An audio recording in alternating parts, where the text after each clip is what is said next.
Hello all welcome to Monika Dhananjay. So ఇది మా చిన్న బతుకమ్మ ఎలా తయారు చేసామో అనే వీడియో అండి.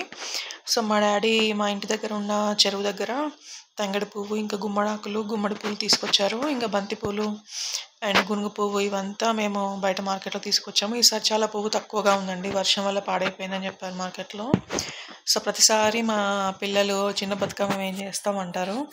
సో ఓకే, వాళ్ళకు కూడా అలవాటు అవుతుంది, వాళ్ళు ఇంట్రెస్ట్ ఉన్నారు కదా అని నేను వాళ్ళకి వదిలేస్తాను. ఇంకా మా చిన్నది అక్కనే ఎందుకు చేయాలి, నేను కూడా చేస్తాను, ఇద్దరు కలిసి చేస్తున్నారనమాట. సో పువ్వు ఎక్కువగా ఉంది. ఈసారి మళ్ళీ అసలు కట్టలు కట్టి మంచిగా నీట్గా చేసి అమ్ముతారు, ఈసారి అలా అమ్మలేదనమాట. సో అందుకే కొంచెం హెల్ప్ చేయడానికి మా ఆయన్ని కూడా రమ్మన్నాను. అదంతా ప్రాపర్గా కట్టలు కట్టి కట్ చేసి ఇస్తే పెట్టడానికి ఈజీ అవుతుంది, చాలా పువ్వు ఉందని. యాక్చువల్లీ చిన్న బతుకమ్మ కూడా మాది చాలా పెద్దగా అయింది బతుకమ్మ. బంతిపూలు కూడా ఇవి సరిపోవేమో, ఈ తంగడి పువ్వు గునుగు పువ్వు సరిపోదేమో అనుకుని బంతిపూలు తీసుకొచ్చాము. కానీ ఓవరాల్గా పేరుస్తూ ఉంటే యాక్చువల్గా ఇవే కొంచెం ఎక్కువ అనిపించింది, పెద్దగా అయిపోయింది బతుకమ్మ కూడా. సో అందుకని బంతిపూలు ఎక్కువ ఏం పెట్టలేదు, చిన్న బతుకమ్మలో కొంచెం పెట్టారు మా పిల్లలు. అండ్ తర్వాత మిగిలినవి ఇంకా డోర్స్కి కట్టేసాం అనమాట. సో ఇక్కడ ఫస్ట్ లేయర్ అయితే నేను ఇంకా ఫస్ట్ గుమ్మడాకులు పెడతాం కదా, పసుపు కుంకుమ వేసి గుమ్మడాకులు పెట్టేసి ఇంకా లేయర్ అన్నీ పెడుతున్నాను అనమాట. ఫస్ట్ ఈ గునుగు పువ్వు పెట్టాను. అండ్ మా పిల్లలు కూడా నేను ఎలా చేస్తే అలా చేస్తూ ఉన్నారనమాట. తర్వాత తంగడి పువ్వు పెట్టాను. వాళ్ళు లైన్గా పెడుతున్నారు కానీ ప్రాపర్గా రౌండ్గా రాకుండా ఒకవైపు ముందుకు వెనక్కి వెళ్తుందని మధ్య మధ్యలో హెల్ప్ చేశాను, ఎలా పెట్టాలో చెప్పాను అనమాట. సో అలా చెప్తూ ఉంటే వాళ్ళు ఈజీగా నేర్చుకుంటారు, యాక్చువల్గా అంత కష్టమేం కాదు.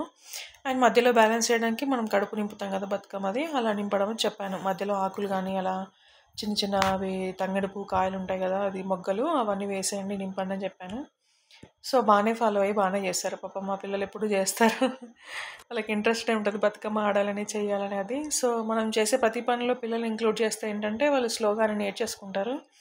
అండ్ వాళ్ళకి తెలుస్తుంది కదా అసలు మన ట్రెడిషన్ ఏంది, ఎందుకు చేస్తారు ఏంటి అవన్నీ ఆ ప్రాసెస్లో వాళ్ళకి తెలిసిపోతాయి. వాళ్ళు అడుగుతూ ఉంటే మనం చెప్తూ ఉంటే అర్థమైపోద్ది అనమాట.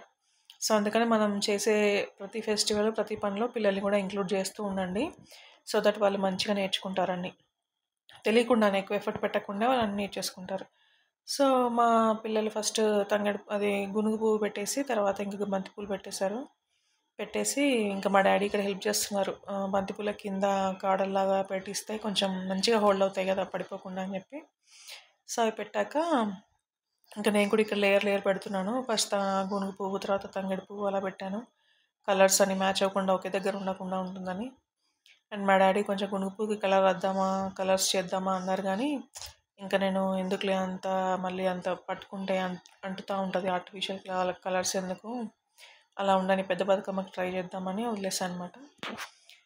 సో ఇంకా అలా లేయర్ పెట్టాను, ఒకటి ఇది అలా పెట్టేసి హ్యాపీగా పేరుస్తున్నాను. సో మీరు ఎంతమంది బతుకమ్మ ఎలా పేరుస్తారు ఏంటి, మీ అసలు ఏరియా ఎక్కడ, మీరు సెలబ్రేట్ చేసుకుంటారా ఏమన్నా ఉంటే మాకు కమెంట్స్లో మెన్షన్ చేయండి. మాదైతే ప్రాపర్ కరీంనగర్ అండి. సో కరీంనగర్లో బతుకమ్మ బాగా చేస్తారు. సో మా అమ్మమ్మ వాళ్ళు రుసిల్స్ల దగ్గర అనమాట, అక్కడైతే అసలు చాలా బాగా చేస్తుండేవాళ్ళు. 9 days బతుకమ్మ సెలబ్రేట్ చేసేవాళ్ళు. ఎవ్రీడే అక్కడ ఇల్లులు ఉండే దగ్గర ఒక చౌరస్తా దగ్గర ఆడి మళ్ళీ అందరు కలిసి బతుకమ్మలు తీసుకొని వాగు దగ్గరికి వెళ్ళి వాగులో ఆడి అండ్ రోజు పలహారాలు తీసుకెళ్లేవారు 9 days. అక్కడ వాగులో ఆడడం అయిపోయిన తర్వాత బతుకమ్మల్ని వాగులో వేసి తర్వాత అక్కడే కూర్చొని తిని వచ్చేవాళ్ళు అనమాట. నైట్ 9 అట్లా అయ్యేది. అక్కడ నుంచి అందరూ నడుచుకుంటూ వచ్చేవాళ్ళు చాలామంది.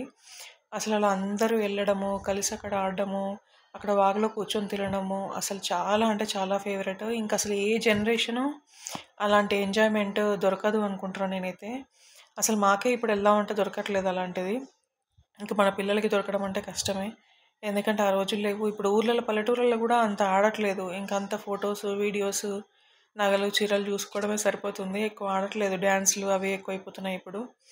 సో ఒకప్పుడు ఉన్నది లేదు. మాకైతే అసలు ఎగ్జామ్స్ అయిపోయి ఇంకా హాలిడేస్ వచ్చాయి, బతుకమ్మ దసరా హాలిడేస్ అంటే ఇంకా వెంటనే అమ్మమ్మ వాళ్ళ ఇంటికి వెళ్ళిపోవడము. ఆ 9 days అమ్మమ్మ ఏం చేస్తావు బతుకమ్మకి వెళ్ళినప్పుడు అని అడగడము, ఆ బతుకమ్మలు తీసుకెళ్ళి ఆడుకొని అక్కడ వాగుకి వెళ్ళి తిని రావడము.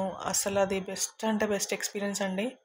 మనంతా ఇప్పుడు ఎంత సంపాదించినా ఏం చేసినా ఆ హ్యాపీనెస్ అనేది అసలు తిరిగి రాదు. సో మీకు వీలుండి అక్కడ ఊర్లకు వెళ్ళడానికి ఉన్నారు, ఫెసిలిటీస్ ఉన్నాయి, వెళ్ళి రావచ్చు అంటే డెఫినెట్గా పిల్లల్ని తీసుకెళ్ళి ఆ పల్లెటూరు ఎన్విరాన్మెంట్ ఇంతకుముందు జనరేషన్స్ ఎలా ఎంజాయ్ చేస్తామో మనము అదంతా మీ పిల్లలకి ఎక్స్పీరియన్స్ చేయించండి. సో నాకైతే మా అమ్మమ్మ లేరు, ఇప్పుడు చనిపోయారు. సో నేను ఇంకా ఇప్పుడు అంత ఫ్రీక్వెంట్గా ఏం వెళ్ళట్లేదు, అక్కడ ఎవరు ఉండట్లేదు కాబట్టి. అసలు ఇప్పుడు చాలా మిస్ అవుతున్నాను. ఇప్పుడు వెళ్దామన్నా అసలు వెళ్ళడానికి లేకుండా అయిపోయింది. బట్ అందుకే మీరు మనం ఉన్నప్పుడు దాన్ని యూస్ చేసుకుంటాం కానీ వెళ్దాంలే ప్రతిసారి వెళ్ళాలి అన్నట్టు ఫీల్ అవుతూ ఉంటారు. కానీ అది లేనప్పుడు మనకు ఆ బాధ అర్థమవుతుంది. సో అందుకే ఎప్పుడైనా ఉన్నప్పుడే పిల్లలకు అన్నీ చూపించి ఊర్లో ఎలా ఉంటుంది హ్యాపీనెస్ అంతా ఇవ్వండి. ఎందుకంటే రాను రాను జనరేషన్స్కి ఇంకా అసలు హ్యాపీనెస్ దొరకవు. ఓకేనా? సో హ్యాపీగా ఉండండి, బాగా ఫెస్టివల్ సెలబ్రేట్ చేసుకోండి. Okay, keep smiling, bye.